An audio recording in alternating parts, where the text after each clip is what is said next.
community has been, sort of getting together to try and, there you see exactly what I was going to reference there, that they've been banding together to sort of fan out and try to find whatever details, information they could. There was a massive sort of organizational campaign that was centered around getting people to be aware of the fact that she was missing. And now, of course, the sad news, which is that CBS News reporting that her body has been found, but clearly so many answers and so many questions and not a lot of answers. We don't know what the circumstances of her disappearance were. We don't know what the circumstances of her demise were. And our Adriana Diaz has been on the ground there, had been on the ground for quite some time following the story. We're going to talk to her in just a little bit, but the sad news coming into our newsroom that Mollie Tibbetts has been found dead.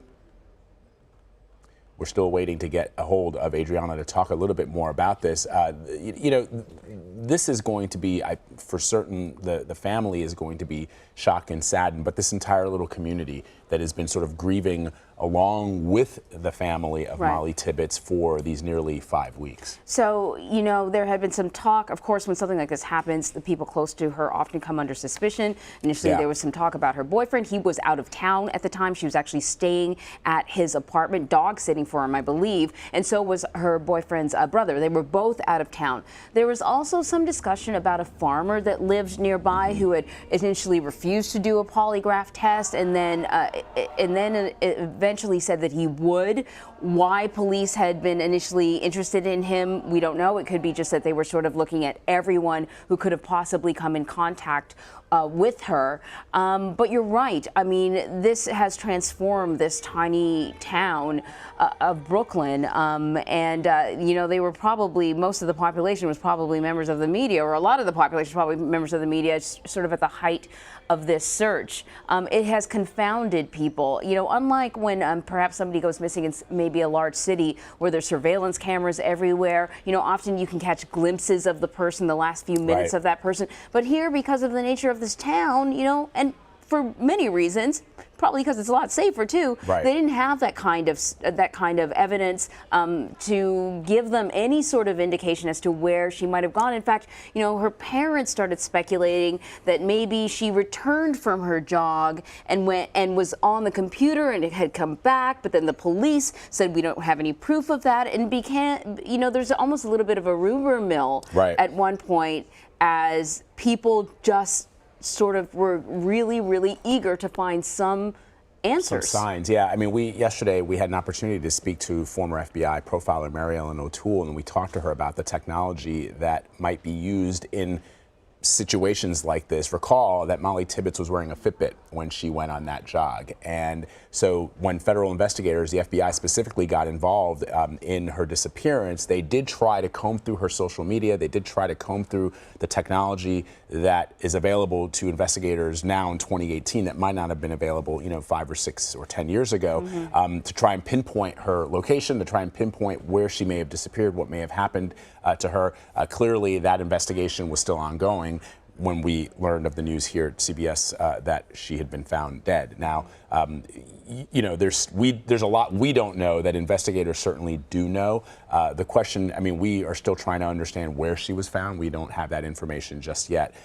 So all we do know, all that has been reported right now, is that she has been found dead, but we have a lot of questions, and I'm sure the family does as well.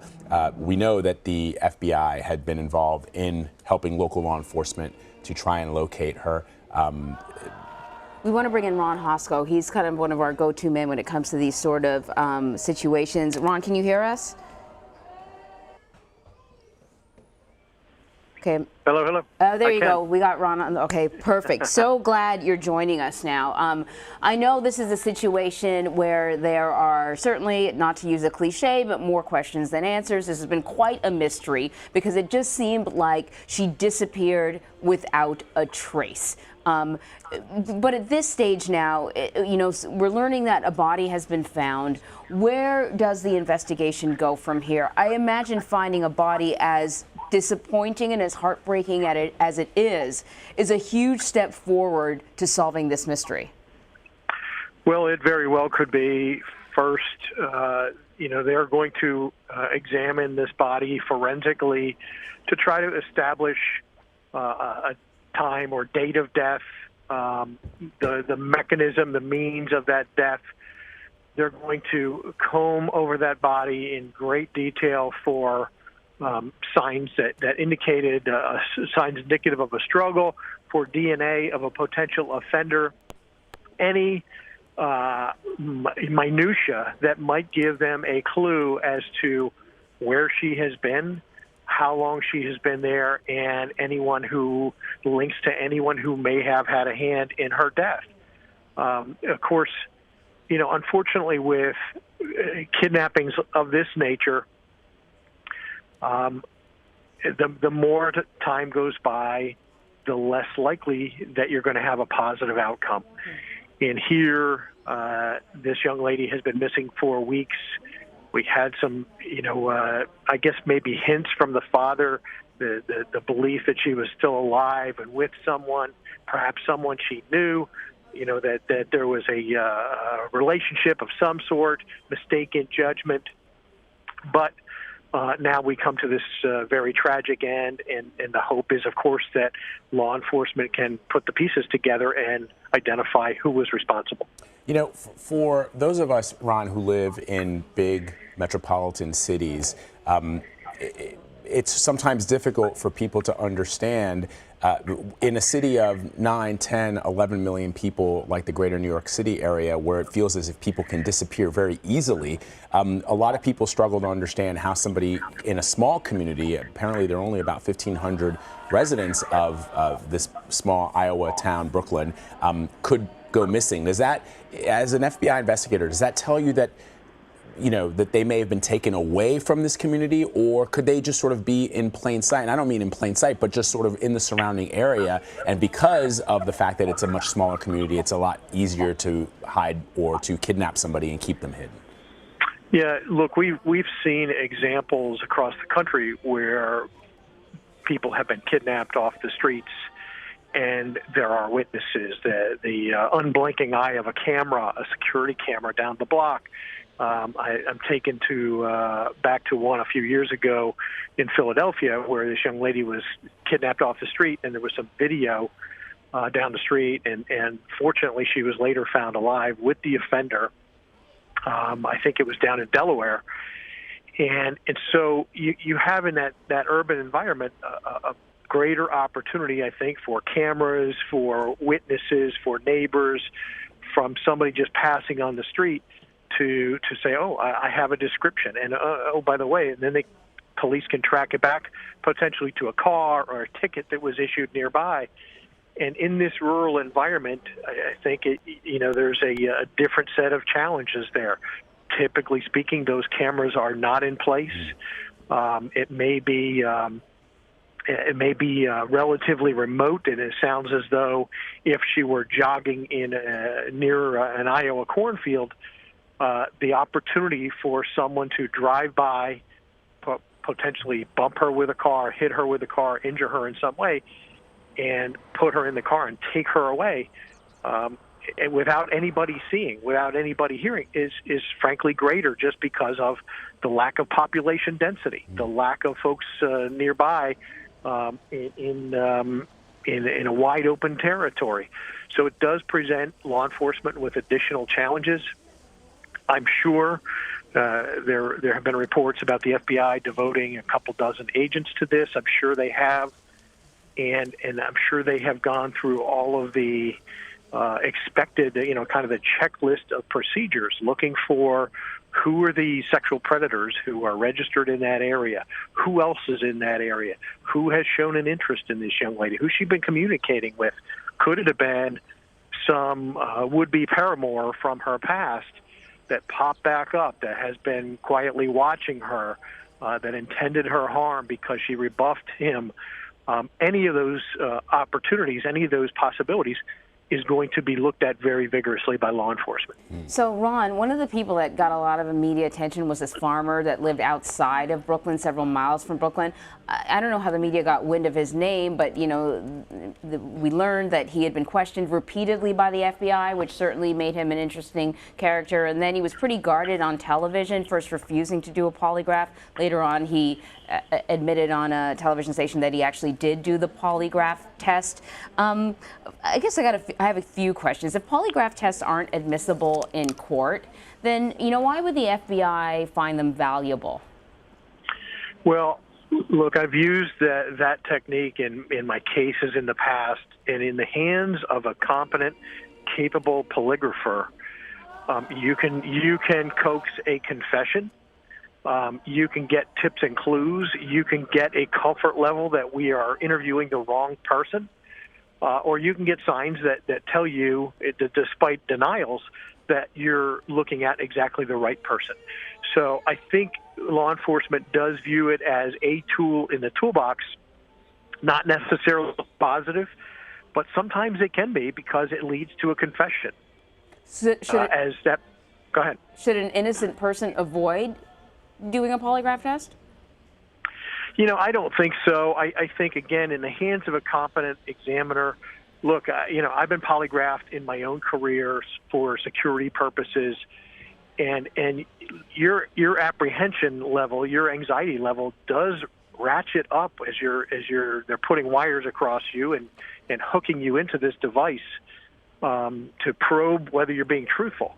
And so a competent, capable polygraph examiner understands those signs, understands in their pretest procedures how to account for those signs that are purely anxiety because of the test, which is common, and that which looks like deception. And so I think it is a very valuable tool for law enforcement. You can't rely on it solely, as you mentioned, not admissible in courts, however, can provide you useful clues to say, hey, we're on the right person. Let's put round-the-clock surveillance on this person. They're failing the test. We have to narrow our focus. We have to get additional information that may give us probable cause for a search of their property, to conduct additional investigation surrounding one person, or to potentially say, hey, look, this is the wrong person. Let's cross them off the list and concentrate our efforts somewhere else. Ron, in cases such as this, is it typically conventional wisdom, and that conventional wisdom that is proven by investigations that the FBI has conducted, that people who are kidnapped are generally kidnapped by someone that they know or someone that they are connected to somehow, that these things are not generally random? Or am I wrong in citing that? Yeah, really, the very small minority of actual stranger abductions in the country, that is the small minority. And then you expand out from that and you look at the kidnappings that are conducted by a parent because there's a divorce pending, there's a separation pending, and so you have a parent taking the child without the court's authority, sometimes to foreign countries. You have, familiarity with people who are potential offenders. That might be a neighbor, somebody that's in line of sight, a sexual predator, somebody with prior contact. But the true stranger abductions really are, I think, in very much in the minority, and really only a couple of dozen a year. And so, Ron, going from that basis that they are in the minority of stranger abductions, are people who, I'm trying to think of, I guess if you kidnap someone, that doesn't happen. That one individual doesn't do it. They're not a repeat offender, because once you kidnap somebody, if they catch you, you're going to jail for a very long time. But I wonder, I'm just trying to understand how in this small community, somebody could all of a sudden decide to do something if we assume that perhaps she was connected to whoever her kidnapper was. Why all of a sudden that they would decide to do this? But you don't just start with kidnapping. There must have been something exactly. else. That's Anne-Marie, as always, gets what I'm trying to say. Well, I think there's some truth to that. That usually there's another starting point, and that's why the FBI, law enforcement out there are going to be looking at prior registered sexual offenders, somebody who has a kidnapping, obviously for nefarious purposes in their past. Convicted felons released in that area, living in that general area, passing through that area. You're generally looking for somebody who has this kind of DNA. They have shown a propensity to do bad things in the past, and there's a likelihood that they'll do it again. But I think there's also the opportunity that law enforcement cannot ignore, that this is a one-off offender, somebody who has shown an interest in her, although perhaps concealed, an interest in her in the past. Or an interest in young ladies that fit a similar description, and they are sitting out there because so much bad is available on the internet now. You can search and see any horrible thing you want to search and see, and I think that is it gives an opportunity for someone who is a novice, who is new to this sort of thing.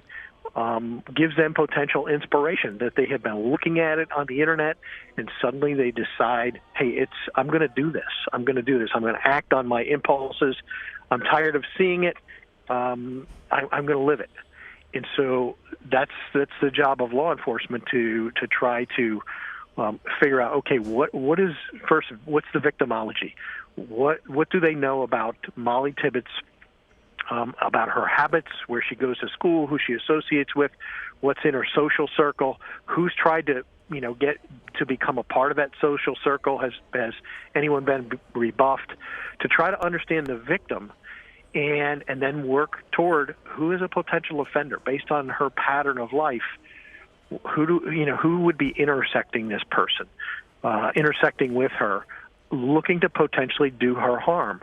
And so I'm sure that FBI, the behavioralists down in Quantico, are pitching in on this case. They are looking over all of that information, trying to develop a potential offender profile if they don't have a logical suspect already in mind. So, Ron, I'm looking at this video of the search, video that was taken while the search was ongoing. And, these are sort of long country roads. There are no sidewalks. And it just occurred to me that perhaps an accident is a possibility here. I mean, if she was out and running, she could have been hit by a car. Is that something to sort of contemplate? Yeah. I think in the early days that certainly would be a possibility, because could it be that this was a distracted driver who bumped her on a country road because they were texting, they were distracted, and they bumped her and she was seriously hurt? And they fled the scene thinking, oh, my God, what did I just do? Which, is common in our country. Hit-and-run accidents occur in every city of our country probably on a daily basis. And so could it have been that sort of incident, and she just wasn't discovered in time?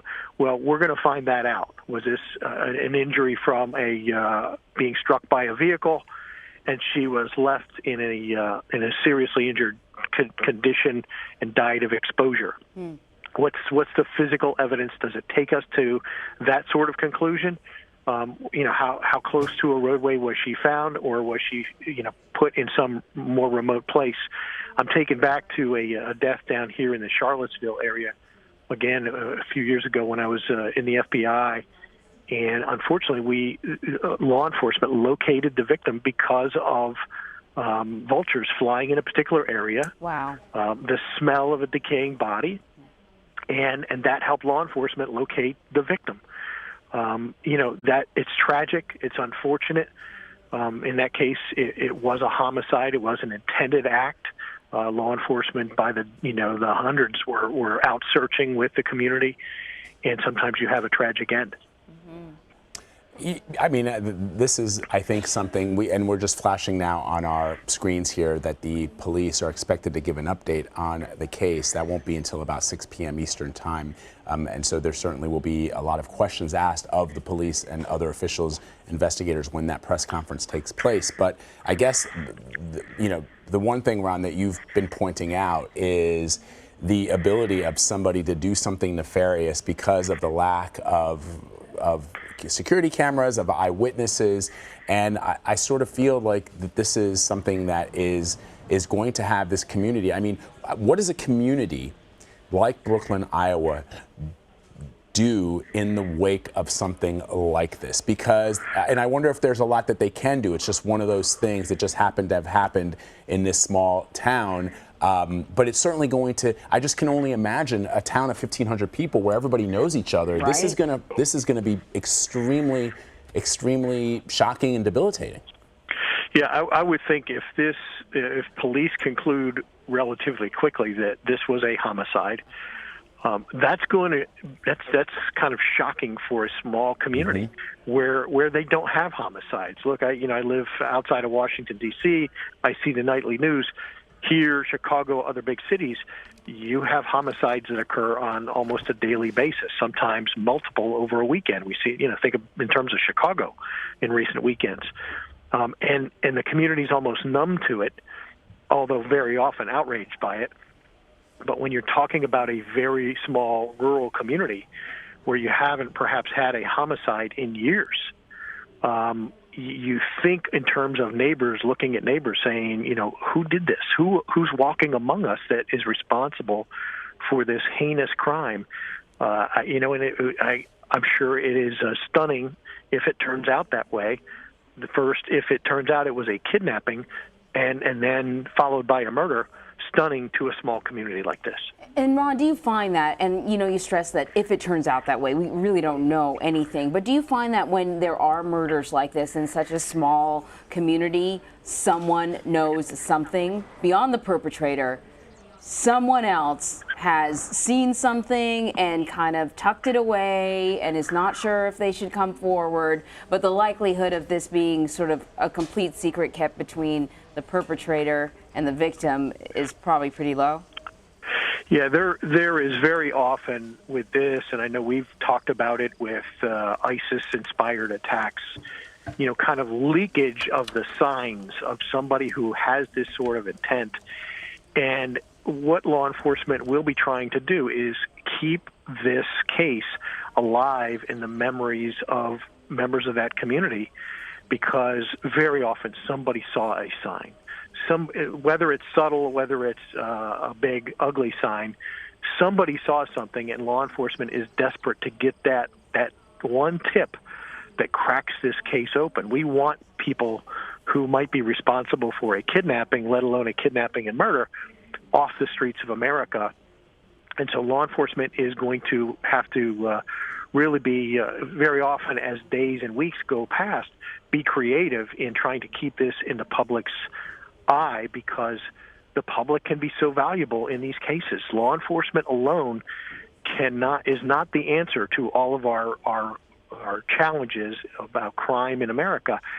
We need the public. We need the media to help get the word out and to energize the public, and have that one person who knows something come across, pick up their phone, call the police, and give a clue, a lead, and have police then start to do their work and narrow down and focus and potentially get search warrants and go take an offender off the streets. Well, it's funny you would say that, because, $400,000 had been raised, money to help find her. Now that money is going to go to anyone who can give information leading to the person responsible. Hopefully, you don't need money to motivate you, right. But if that's what it takes, there's an awful lot of money out there. Just to clarify how some of this information is coming to us now, what we've learned is that Greg Wiley of Crime Stoppers of Central Iowa said that he learned of the discovery from a close family friend of Mollie. So that's where this information is kind of being leaked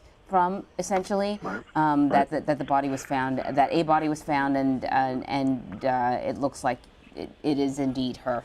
Ron, just stand by 1 second, because as we were talking about earlier, we spoke yesterday to retired senior FBI profiler Mary Ellen O'Toole, who you know, and we asked her about what investigators have been looking for when it comes to clues. Here's what she had to say. Oh, I think it'll be very helpful to look at Mollie's social media as well, particularly in the hours and days before she went missing. So they'll be looking at even her appearance, her behavior, how she comes across, her state of mind. Does she seem depressed? Does she seem distant? So they'll be looking at who was she with, who's in the background, who was aware of the last videos that she posted. That will be extremely helpful to investigators, again, as they try to reconcile who's the Mollie on social media versus who's the Mollie behind closed doors, and who are the people that she's communicating with, and who are the people, if any, that she's afraid of. So what you see on social media are happy, smiling, beautiful faces, but does that really reflect what's going on in Mollie's personal life? So it's helpful, and it's also good when they reconcile that to see what else is going on in her life. You know, Ron, when we play that interview back that we had with Mary Ellen yesterday, you know, one of the things I'm struck by, it's what she said just before she wrapped up her comments there, where she said who Mollie might be afraid of. And that's something that I don't think we take into account when we look at somebody's social media presence, because everything that we, you, I, and Marie, we put on social media is generally showing the world how we want them to perceive us, right? Which is generally happy and enjoying our lives. And the idea that you may actually be afraid of somebody, whether it's at school, whether it's in your community, and that you may not be willing to share that information except with some very close confidants, is something that could be a thread that the investigators are looking at that we in the public may not be aware of. Well, no doubt about it. You know, I mentioned earlier victimology, and that's what Mary Ellen is describing here. What does law enforcement know about Mollie's pattern of life?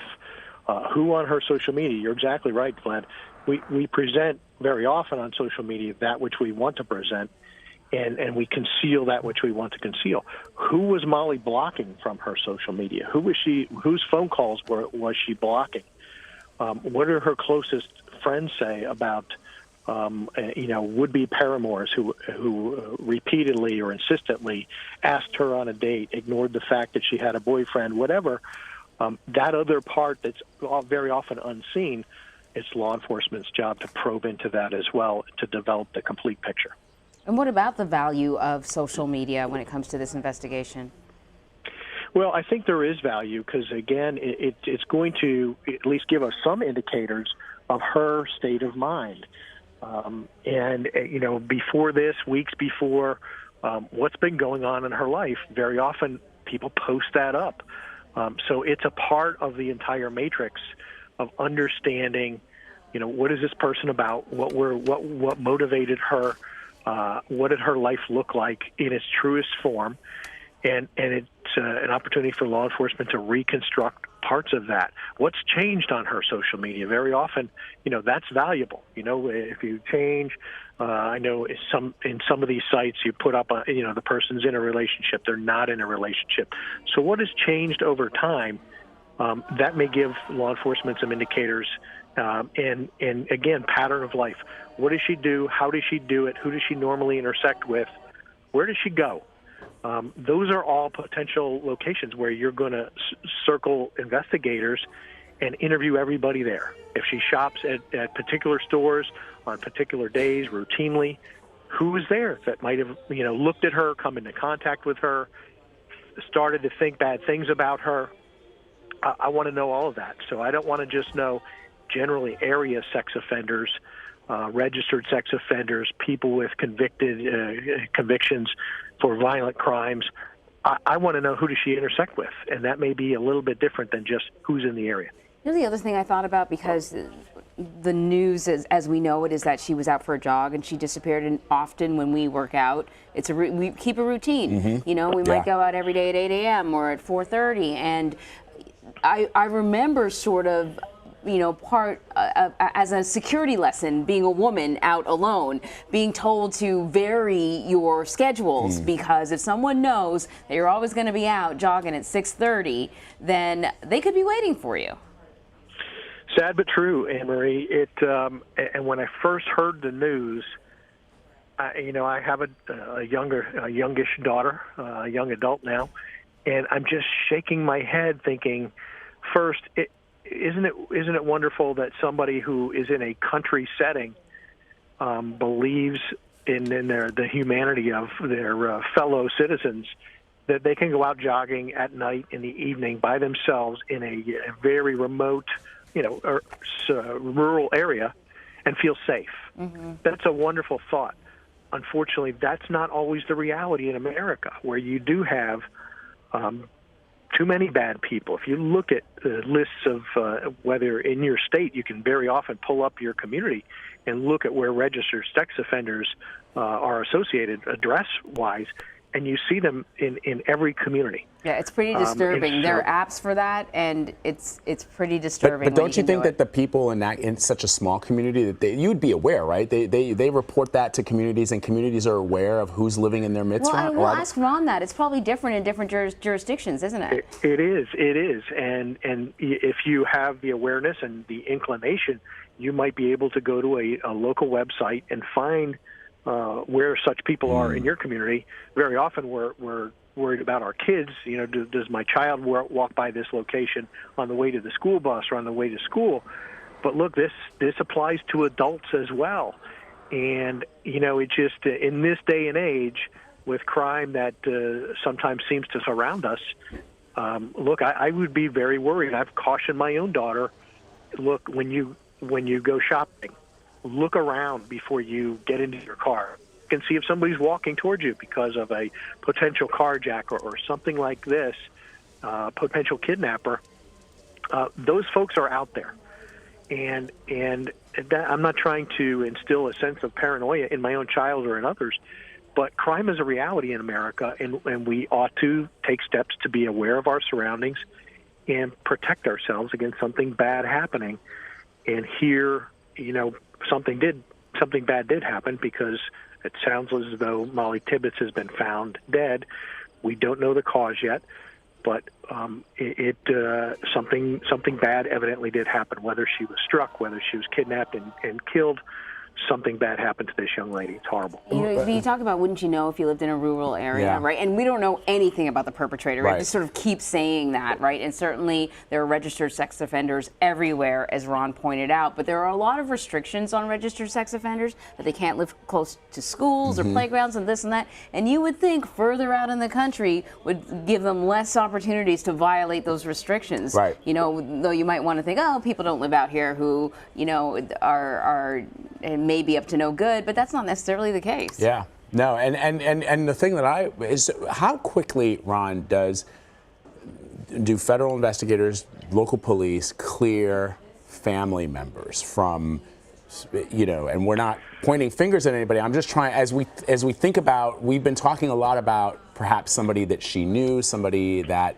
but that wasn't a part of her immediate family. I'm thinking, by this point, 5 weeks down the road, can we assume, and this is an assumption and speculation, that the family members have been more or less cleared? And then my follow-up question would be, what about college students at the University of Iowa, kids that she may have gone to school with but didn't particularly live in that town? Well, I think it had been reported that her father and her brothers were cleared. Her father doesn't live in the area. Her brothers were working several miles away in another town. Okay. Of course, that's the information we're getting. Yeah. Ron, I'm sure you know that law enforcement also holds back information from the media. Well, they do, and there was also reporting that the boyfriend, who I think was a part of the initial missing report, was cleared as well. Right. And so, is that true? Is that something that law enforcement wants people to believe while they continue to look at him as a subject and somebody else as a subject? Law enforcement has a reason to be guarded about what they say and what they do. They are certainly looking at those in closest proximity. Is there a family connection here? What does the family's life look like? Yeah, and Ron, we've been talking a lot about about social media, but now it just struck me that that with the discovery of her body, now we're talking about some physical evidence that investigators are going to have access to, DNA and other types of evidence that, to me, would clearly supersede anything that you could find on social media that you haven't found over the last 5 weeks, right? Things that we may have assumed people that have been cleared may all of a sudden fall back into suspicion because of the discovery of the body. That's true. And there's been a lot of talk about the Fitbit and her phone. So are they discovered on her? And what does a search of those devices yield if they are on her? Does the location of her body take police to yet another location? So we're now in the very early stages of a death investigation. I think there is much to be learned from the condition of her body, as well as the location here, how far from where she was reportedly jogging, how far from her home. What are we talking about here? And we should probably have some more detail on that within the next 6 or 12 hours. Ron Hosko, you are our CBS News security analyst. Thank you so much for your insight. We're, of course, going to continue to cover this breaking news that the body of Mollie Tibbetts has been discovered. There are so many questions that we don't have answers to right now. A little bit later on, we're going to be talking to Mary Ellen O'Toole. She is a former FBI profiler, and boy, is she fascinating when it comes to sort of analyzing the potential perpetrators in a case like this. So we're going to talk to her a little bit later, but there's a lot more news going on as well. Yeah. We're going to get to that. Before that, we're going to take a quick break. You are watching CBSN, CBS News, always on.